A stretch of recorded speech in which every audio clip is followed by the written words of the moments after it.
Hi, this is Gary. I just wanted to say hello. It's Monday, what date is it? Monday the 29th of December. I just thought I'd sort of say hello before the second part of the first episode of Who is Meghan Markle is broadcast. I presume it will be broadcast at 8 o'clock as it's supposed to. We'll see what we see when we see it. I just got back from an afternoon skiing, so that's why I'm late and I look a bit wrecked. It's the first skiing I've done in just, I think, 5 or 6 years. So, hello. Welcome. Um, Give me feedback on what you think about the series of Who is Meghan Markle. It's taken me months and months and months to do. This is the second part of the first episode, and if all goes well, every single Monday you will have a short sequence um, between 6 and 10 minutes, not longer than that. I've decided that longer than that might be a bit too long for some people. The new attention span, which is a bit limited. They originally were between 20 and 30 minutes each, and it seemed that I tested it out, and people said it's too long. So I've edited it into small ones. So thank you for being here. Um, it'll go live hopefully in about 3 minutes. Welcome. So let me know what you think. First of all, why why you're on, why you're talking, why you're looking at me.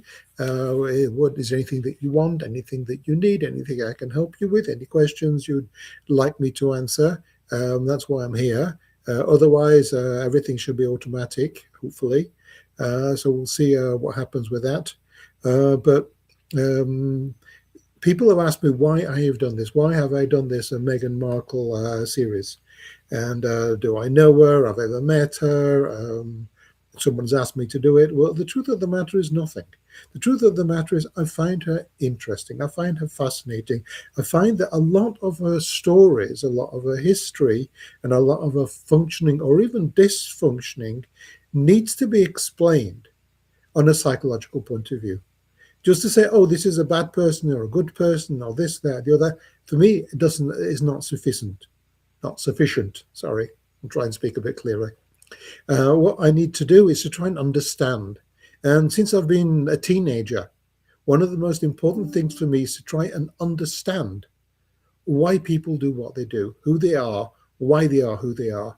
And I think that's something really important. When you take someone that you find either wonderful or incredibly irritating, it's really interesting to try and find out why.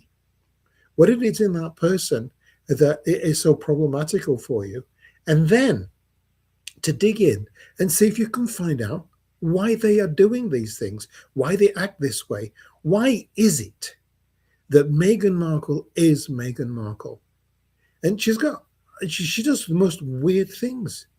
She is so self-destructive. And one would say, well, this is not reasonable. This is not normal. This is sick. This is pathological. No, this is a complex human being. And we're all complex human beings, which is one of the things that I really want to try and show you throughout this series, is the fact is that she has been created the way that she is by her history, by her parents' histories, by the expectations. You've got to also remember, I don't know where you're from. It'd be nice for you to tell me where you're from. But what I hear about a lot of stories about Americans, about this American exceptionalism, and that also this idea that the customer is always right, and might makes right, and all these other sort of like attitudes that basically says that if I have the means, if I have the power, and I'm an American, I can basically ask or do anything, and it's okay. And even lying, even making up stories and creating up stories seems to be more and more common. For people that even are quite famous, and you can check and test their stories, they come up with lies. And somehow or other, it's acceptable. And from my generation, I mean, I'm pretty old. My generation, you just didn't tell lies. And maybe you sort of manipulated the truth, or you got someone to say something that was a sort of a half promise. And at the end of the day, you didn't quite fulfill that half promise. But to actually tell a straightforward black lie and then not expect everybody to check it out. And then when you get confronted with the fact that you've been found out in a lie, you sort of huff and puff and say, well, it wasn't exactly like this. And then you just wait for the next media cycle so that you can then go over and say something else. Well, that just seems to be how America is at the time. Anyway, it's now 8 o'clock. I don't know if we are streaming with the next thing. We'll have a look.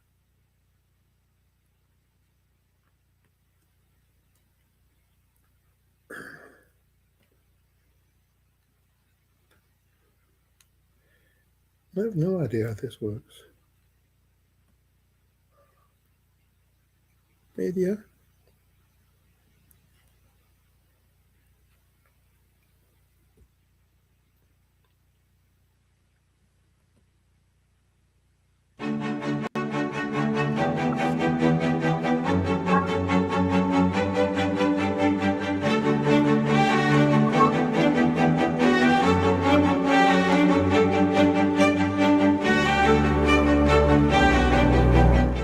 Who is Meghan Markle? Episode 1, Part 2. Welcome to the second part of the first episode of Who is Meghan Markle? So, let's start. The theme for this first episode is to ask, how do people see Meghan Markle? This is important because in the systemic approach welcomes other people's points of view in our attempt to better understand our patients. We all have our own view of ourselves. That view is shaped by our self-assessment and by feedback from those closest to us. And we usually trust those voices more than any others. Unfortunately, most of my patients have a distorted view of themselves, of their lives, and sometimes even of their own personal histories. This matters a great deal because I often spend a lot of time with people exploring their personal histories. The history I will later share with you, one that I think is very relevant to Meghan and to Harry to some degree, is based precisely on this issue of personal point of view. I will come back to this later. I believe Meghan has a distorted view of her childhood. This is understandable to me because I've seen it often in my clinical work and it is very complex. Personally, I use the terms official history and real history. The official history is that what other people feed us as children, how they explain events to us. We absorb it, repeat it, and it becomes the truth. But in some instances, there is something wrong with that interpretation.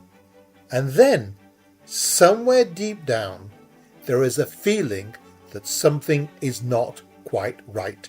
That is when a discrepancy appears. For many of my patients, part of the problem is precisely this. The story they tell about themselves is not fundamentally true, even though it feels true. My role, a bit like a detective, is to investigate with them what their real history might be, using the facts that they give me, and then re-examining the interpretation of those facts as logical, intelligent adults. And this is why other people's perspectives are so important in my therapeutic process. Anyone is welcome to come into my office with a patient, family members, partners, whoever, to share their perspective on who the patient is, what the problem might be, and even how things could change. I have a big office, so that's okay. Now, let me give you an example. I once had a patient who spent months complaining about a horribly invasive mother who would come in, take over her apartment, make a mess of her life, and create enormous stress. At one point, The mother came from Los Angeles, where she would live most of the time. She came to Lausanne, and I invited her to join us for a session, which she willingly did. And I said, well, what about this story about you coming and being very invasive? I can be very direct sometimes. And she said, well, of course I am. That surprised me a bit, because usually the people sort of defend themselves. Of course I am. What am I supposed to do? My daughter is a total mess. She's totally disorganized. If I don't pay the bills don't get paid. If I don't organize, what happens? then what happens? So I looked at my patient and I said, well, is there any truth in that? She looked back, rather sheepishly. Well, I'm not very good at doing paperwork and paying bills and this and that and stuff. So in the end, what I found out was, well, I saw a totally different facet of my patient as someone who was nice and easygoing, but as far as administration, organization, and discipline were concerned, she was a total mess. That insight gave me a clear therapeutic direction. However, even I'm not perfect. Even myself. Yes, me. There was one point, just to give you, another point of view, another example. I was in my traineeship when I was in my last year of university, or my first year after university. I worked for a wonderful psychiatrist, Dr. Gerard Selim. Totally brilliant. But it wasn't always comfortable to work for or with.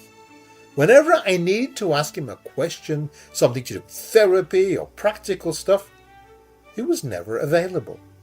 He was always too busy and often looked very irritated every time I wanted to ask him something. And so it seems, I started to get more and more frustrated. But I wasn't aware of it. Then a colleague of mine, she came to me and she said, Gary, do you realize how unpleasant you're being? Me? How can I be unpleasant? I'm a nice guy. I'm always helpful. I'm always available. She looked at me and she said, You're being unpleasant. So I took her at her word, well, sort of, and went round the office, the office of the practice, which was the main place where I interacted with the people I work with. And I said, am I being unpleasant? Now, the people here are very honest, but also very polite. We are in Switzerland, after all. They said, well, sometimes you're a bit stressed. Sometimes you speak a bit loud. Sometimes you bang the door. And I thought, hell, I'm being unpleasant and I don't even know it. That experience taught me how essential it is to have other people reflect back to us who we are and how we function. And so this brings us back to Meghan Markle. In the next and final part of this episode, I will share a range of other people's perspectives of how they see her. Positive, negative, and contradictory. That will give us one set of perspectives, just one, from which to begin our appreciation of who is Meghan Markle. Well, there you go. That's the end of this small bit. Don't forget to like, subscribe, and share. So, until the next time, bye for now. This is Gary. See you soon.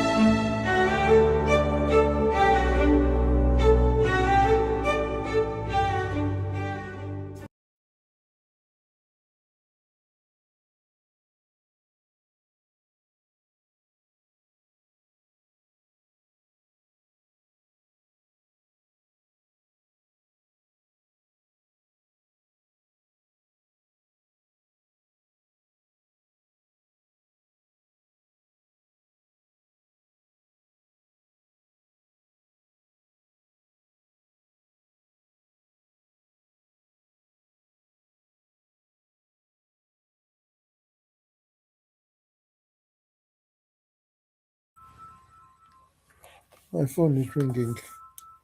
Maybe someone's telling me that they can't hear me anymore. So anyway, so maybe the sound is on again. So anyway, that's it for now. Thank you for watching, and I'll see you next time. Bye for now.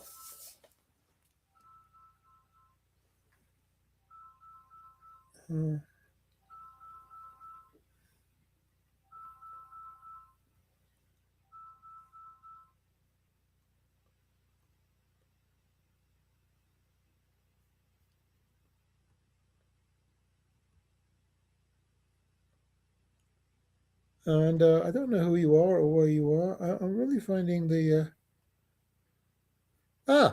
it's come back.